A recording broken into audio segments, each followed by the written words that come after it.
Bonjour à tous. Je continue à vous partager des extraits du livre du cardinal Ouellette, Mystère et sacrement de l'amour. L'Eucharistie fait l'Église, suite. Saint Éphrem, surnommé à juste titre la cithare du Saint-Esprit, souligne plus que tout autre le réalisme du don de l'Esprit qui rend possible la plus intime communion entre Dieu et l'homme. Recevez, mangez avec foi sans hésiter, car c'est mon corps, et celui qui le mange avec foi mange avec lui le feu de l'Esprit Saint. Prenez et mangez-en tous, et par lui mangez l'Esprit Saint, car c'est véritablement mon corps, et celui qui le mange vit éternellement. L'évêque d'Hippone souligne abondamment l'union mystique du Christ et de l'Église à partir de l'unité eucharistique du Christ total, tête et corps. Vous qui avez la vie en vous, vous devenez une seule chair avec lui. Ce sacrement ne nous confie pas le corps du Christ pour notre division. L'apôtre affirme que cette vérité a été annoncée dans l'Écriture. Les deux ne feront qu'une chair. Ce mystère est grand, je veux dire qu'il s'applique au Christ et à l'Église. Éphésiens 5, 31, 32. Ailleurs, il dit de la même Eucharistie: nous tous, nous formons un pain, un corps. Pendant qu'Adam dort, Ève est formée de sa côte.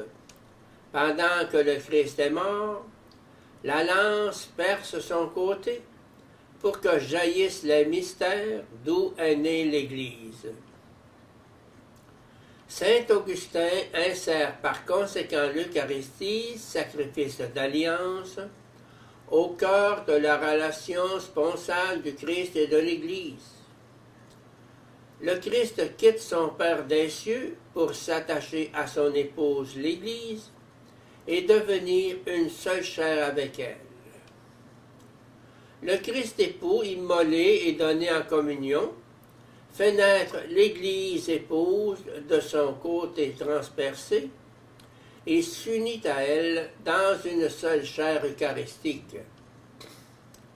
Ce mystère nuptial est consommé par l'épiclèse sur les oblats et sur la communauté, qui unit indissolublement dans l'Esprit Saint l'humanité rachetée à son époux divin par le corps et le sang du Christ.